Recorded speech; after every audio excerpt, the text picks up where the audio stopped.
भयंकर लगेगा। ये कैसा संभव हो सकता है?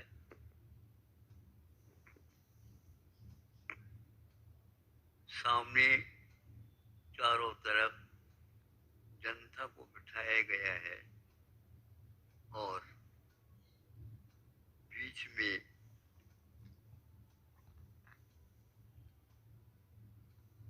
एक पिंजड़ा है और उस पिंजड़े के भीतर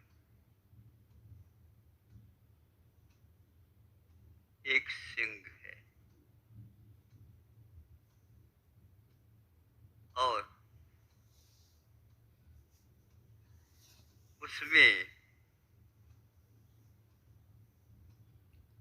एक मनुष्य जो आप जैसे सामान्य है, आप सब लोगों को बाहर बैठ कर के भी भयंकर लग रहा है, वह उस भयंकर को भी क्षेमंकर बनाने वाला है। और उस बिजली का दरवाजा खोल करके उस व्यक्ति को वहां पर भेज रहे हैं। सिंह अपने आप में बैठा हुआ था, लेकिन सब लोगों को मालूम था वह बैठा हुआ भी अथवा सोया हुआ भी सब कुछ भयंकर रहता है।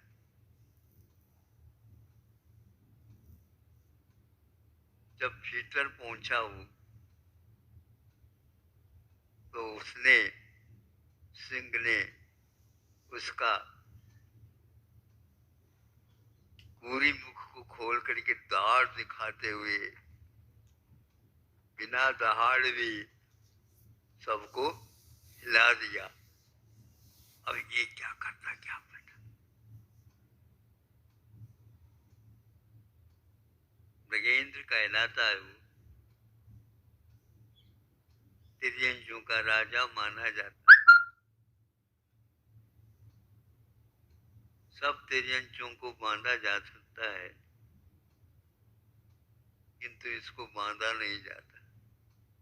पिंजड़े में भले रहता है, लेकिन पिंजड़े में उसके गले में कोई पट्टा नहीं बांधा जाता। जैसे अंगड़ाई लेकर के बैठ जाता वैसे वहां बैठा, तो अब तो मुश्किल है।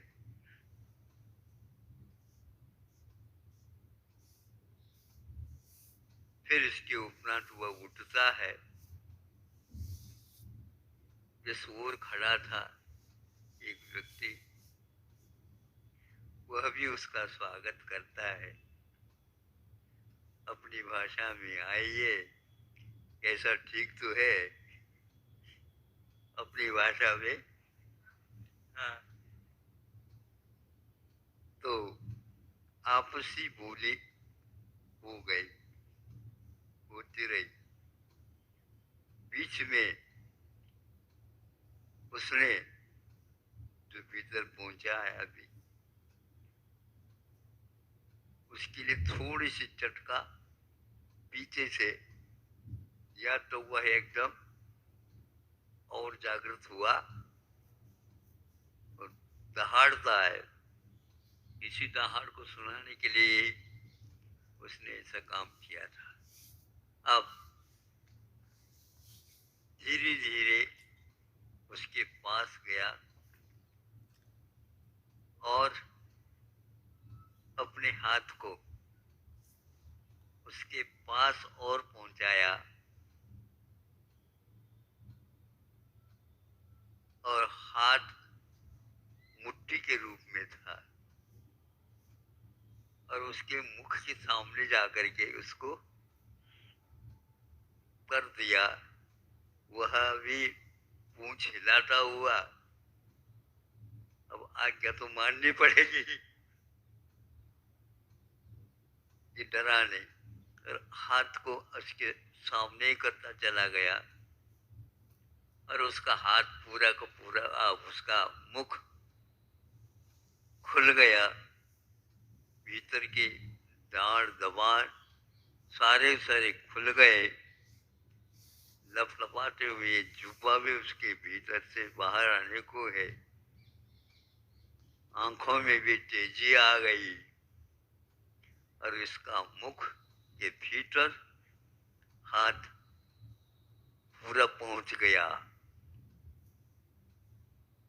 अब वह हाथ को खा नहीं सकता, ध्यान रखना, क्योंकि मुख में रहता वह हाथ तो खा भी ले, लेकिन वह मुख को भी पार करके उसके जिह्वा के तलहटी तक पहुंच गया। यदि वह यूं घुमा देता है तो उसको गिरना पड़ेगा। इस प्रकार करके वह उस सिंह को भी, राजा को भी पछाड़ने का काम साहस के साथ कर रहा है। शस्त्र नहीं, कुछ भी नहीं, किंतु इस प्रकार से शास्त्र के सूत्रों के माध्यम से उसको, बिना शास्त्र के भी शास्त्र के सूत्रों के माध्यम से मनुष्य होते हुए भी जो कप रहे थे बाहर बैठे बैठे भी, उनके लिए एक खेल दिखाया। दूसरा हाथ निकाला और उस हाथ में वो झाड़ी जैसे थी, जिसको झाड़ी दक्षिण में बोलते हैं, आप लोग क्या बोलते हैं, कड़छी वगैरह, हाँ, और उसको लेकर के आया और उसको एक हाथ में रखा और अपनी गर्दन को, माथे को उसके पास लेकर के गया। खाना हो तो खा ले, खाना हो तो खा ले, पीने के लिए दूध भी रखा है, पी ले बाद में, लेकिन पहले खाना होगा फिर बाद में पिए जाएगा। न भूख, न प्यास, न खाना, न पीना, कुछ भी नहीं, वो कुछ कर ही नहीं रहा। ये कौन सा टोटका, ये कौन सा जादू टोना, ये कौन से ध्वनि में, आवाज में टोन है। घबराया गया जैसे मृगेंद्र, बिल्कुल जैसे श्वान कुत्ता पूंछ हिलाता है मालिक के सामने, वैसा हो गया। और ये गर्दन, और उसको खोलना पड़ा मुंह, और पूरा का पूरा गर्दन उसके उस मुंह में रख दिया।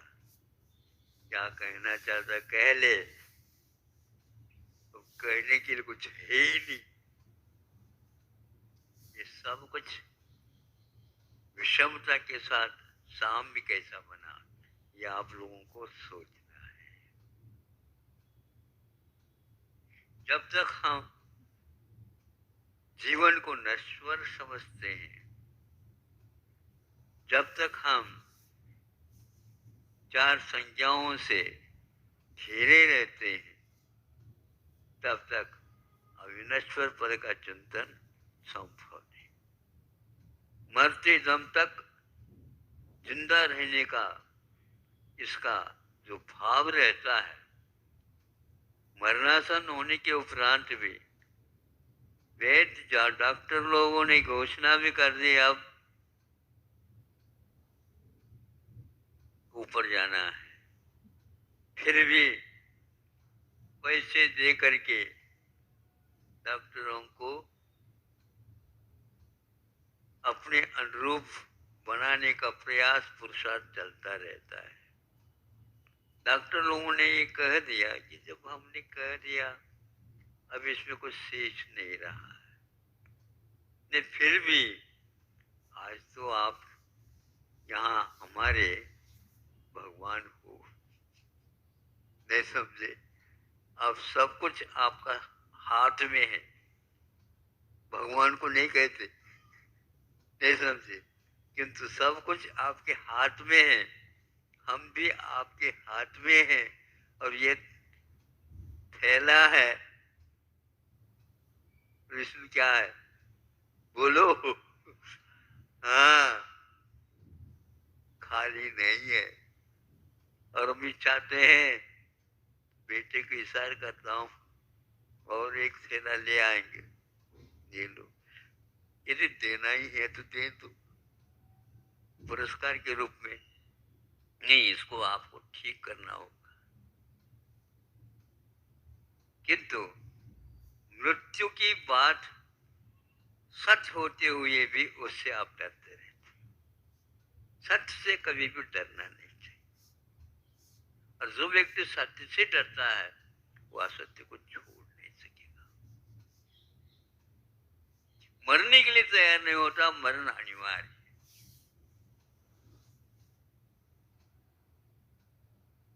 भीतर से आप जागृति लाइए। चार संज्ञाएं यदि समाप्त हुई, दुनिया में आपको जीतने वाला कोई भी नहीं रहेगा। और चार संज्ञाओं से घिरते रहोगे, किला के भीतर भी, किला के भीतर भी, 60 किलाओं के भीतर भी आपको रखो, आपको कब कभी छूटेगी। पर चक्र का चढ़ाना हो गया है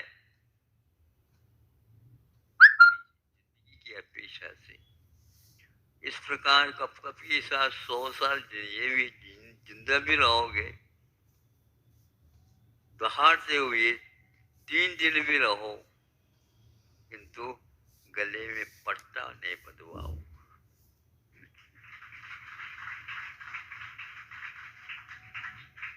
मेरा सोने की है, आओ सो जाओ। सोना कह करके अपने गले में पट्टा बांधते, एक एक पट्टा बनते हैं तो भूख भी शांत हो जाती उनकी। ये सब क्या है? ये है कि जड़ और चेतन के बीच में भेद होते हुए भी इसका संक्रमण ये लगभग हो गया हो। इस संक्रमण के कारण जैसे सूर्य है और उसको ग्रहण लग जाता है, खग्रास का, खग्रास के मैंने ग्रास पूरा का पूरा वह कवल बन जाता है। सूर्य उसको राहु जब उसको खा लेता है, खग्रास, फिर पूरा पूरा ग्रास बना लिया उसने, तब प्रताप उसका समाप्त हो जाता है। आलोक में भी कमी आ जाती है, दिन में दिन अस्त होने का आभास हो जाता है। वह राहु का खेल, राहु दिखता नहीं, दिखने वाला सूर्य अस्त हो जाता है। आप लोगों का, हम लोगों का जीवन भी ऐसा ही हुआ है। हम राहु के मुख में हैं और इधर इसने साहस के साथ सिंह के मुख में मस्तक दे रखा है। लेकिन विश्वास एक बहुत अलग चीज है। ज्ञान से भी, ज्ञान में जो कभी कभी छूटती है, आस्था में कभी वह कभी कभी नहीं रहती। आस्था आस्था है, आस्था को मजबूत बनाए रखो तो न सिंह है, न राहु है, न केतु है। समय आपका हो गया है। वहीं पिंजरे में रहिए। वो आपको दिख रहा, आप तो बाहर है, सुरक्षित है। अब आप ही देख लो, ये पिंजरे से बाहर यदि आ जाएगा वो सिंह, तो आपका क्या होगा? आएगा, वही दबा देता है। लेकिन सिंह होने के उपरांत भी सिंह को अपने हाथ में रखने का पावर, फोर्स, शक्ति, क्षमता, विश्वास मनुष्य के पास आ जाता है, उससे भी आगे बढ़ जाता है कि लोग हिल जाएं, लेकिन सम्यक दर्शन कभी हिलता नहीं है। ऐसे निश्चल सम्यक दर्शन को बढ़ाते चले जाइए, यही एकमात्र सुख का रास्ता है। अहिंसा परमो। परम पूजनीय संत रोज आचार्य श्री के प्रवचन सुनने के लिए चैनल को लाइक और सब्सक्राइब जरूर करें। जय जिनेंद्र सभी को।